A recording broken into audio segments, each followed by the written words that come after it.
what is a family access trust? Well, let me start by saying, kind of give an example of when this applies. So you've got a trust, right? You've got a revocable living trust that, let's say the parents, they set up while they're alive.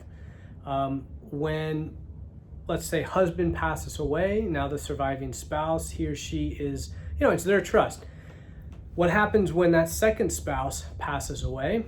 Well, now let's say that you're leaving money to children, right? You're gonna leave money outright to a daughter, for example. Now, the trust is gonna direct how you want that money to go. It might say, I want the money to go 100% just outright to them, just, hey, whatever we had in our trust, give the money to them.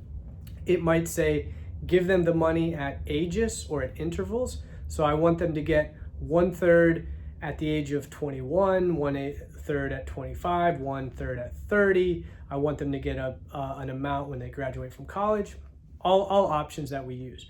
But you might put it into what's called a family access trust, or what I also call a divorce protection trust, because let's say you leave $500,000 to your daughter, and your daughter is married to somebody and they get divorced.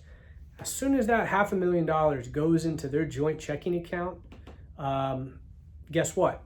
He or she's getting 50% of it if they get divorced, right? The son-in-law, the daughter-in-law, they're gonna take some of that money. If we put it into a separate family access trust, when they get divorced, for purposes of determining what's a marital asset, we've put language into the trust that says this is not a marital asset. This is outside of the marriage. This is going to be protected from the divorce. Now, we can't have daughter go take that $500,000 and then put it into the joint account, because again, now it's going to be considered marital assets. But we can set up, when you, the parent, you can set up this trust for your kid. So you have your trust, and now you have a sub-trust for your children. So the money that goes into the sub-trust is the family access trust, the divorce protection trust is going to be protected from that, son-in-law or daughter-in-law. So something you definitely want to consider.